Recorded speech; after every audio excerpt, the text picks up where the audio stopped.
अस्सलाम वालेकुम रहमतुल्लाहि व बरकातुहू। कुकिंग विद आयशा में खुशामदीद। तो आज हम बनाने जा रहे हैं बकरे के पाए, छोटे पाए, जो कि ईद पर तो लाजमी ही बनते हैं, तकरीबन हर घर में ही बन रहे होते हैं। और ये रेसिपी जो है बहुत ही आसान सी है और बहुत ही मज़ेदार इस तरह से पाए बनकर तैयार होते हैं। तो रेसिपी को पूरा फॉलो करें।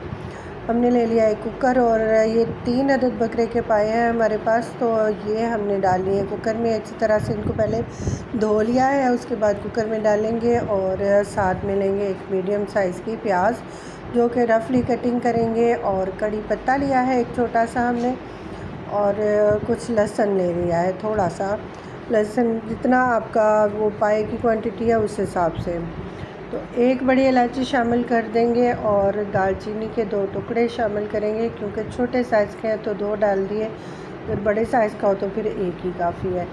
साथ में लेंगे लौंग और काली मिर्च साबुत, ये भी डालेंगे, बहुत अच्छी खुशबू बनती है और बिल्कुल बाज़ार वाले पाए से भी ज़्यादा मज़ेदार ये पाए बनकर तैयार होते हैं। तो साथ में डाल देंगे पानी, जितना कि आप समझें कि इसमें हमारे पाए गल जाएंगे। कुछ जल्दी गल जाते हैं और कुछ जो है टाइम लेते हैं ज़रा। तो साथ में हमने 1 टीस्पून नमक शामिल किया है और कुकर को बंद करेंगे। तकरीबन 40 मिनट हमने स्टीम दी कुकर को, और उसके बाद हमने जो है खोल लिया।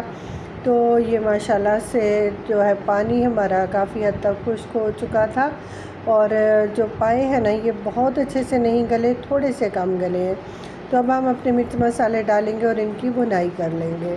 तो हल्दी ली है हाफ़ टी स्पून, और चौथाई टीस्पून हमने काली मिर्च का पाउडर लिया है, और साथ में हाफ़ टी स्पून लिया है हमने कश्मीरी लाल मिर्च, बहुत अच्छे कलर के लिए। और ये लाइट से मसाले जो है ना डालेंगे, ऑयल डाल देंगे हाफ़ कप, और भुनाई कर लेंगे।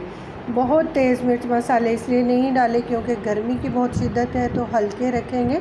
आप अपनी पसंद के मुताबिक कम या ज़्यादा कर सकते हैं, जैसा कि आप पसंद करते हैं। आपने बुनाई अच्छी तरह से करनी है, बहुत अच्छी सी बुनाई करेंगे तो इसका टेस्ट भी बहुत अच्छा सा निकलेगा। तो जितनी अच्छी बुनाई कर सके ना वो आप करें। और इसमें कोई टमाटर वगैरह नहीं जाते हैं, ना दही जाता है ना टमाटर जाता है, सादा सा ये सालन बनता है और बहुत ही मज़े का बनता है। तो बुनाई मुकम्मल करने के बाद मैंने तकरीबन 2 लीटर इसके अंदर पानी डाल दिया है, ताकि पाए को दोबारा से स्टीम दी जा सके और अच्छे से गला लिया जाए। तो तकरीबन 20 मिनट हमने दोबारा से स्टीम दी है। अब देखते हैं कि हमारा पाया जो है वो कैसा बना है। तो काफ़ी हद तक जो है अच्छा सा पाया बना। हमने जब खोल कर देखा तो माशाल्लाह बहुत अच्छा कलर बना, शोरबा बहुत अच्छा बना। मज़ीद थोड़ा सा इसको पकाएंगे और साथ में शामिल कर लेंगे हरा धनिया, हरी मिर्च और गरम मसाला वग़ैरह। तो माशाल्लाह जो शोरबा था ना, अपनी रिक्वायरमेंट के मुताबिक हमने रखा है। आप भी अगर भुने हुए खाना चाहें या ज़्यादा आप शोरबा रखना चाहें तो रख सकते हैं। गरम मसाला हाफ़ टी स्पून लिया है, 2 हरी मिर्च ली हैं, कट लगाकर शामिल कर देंगे।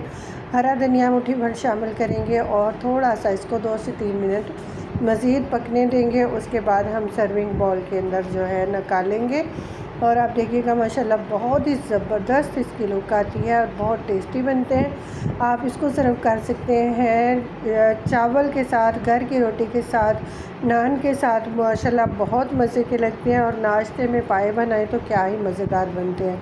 तो इस ईद पर आपने ये रेसिपी ज़रूर ट्राई करनी है और अपना फ़ीडबैक भी ज़रूर देना है हमें कि आपके पाए कैसे बने। हम आपके लिए और नई वीडियोस लेकर हाज़िर होते रहेंगे। तब तक के लिए अल्लाह हाफ़िज़।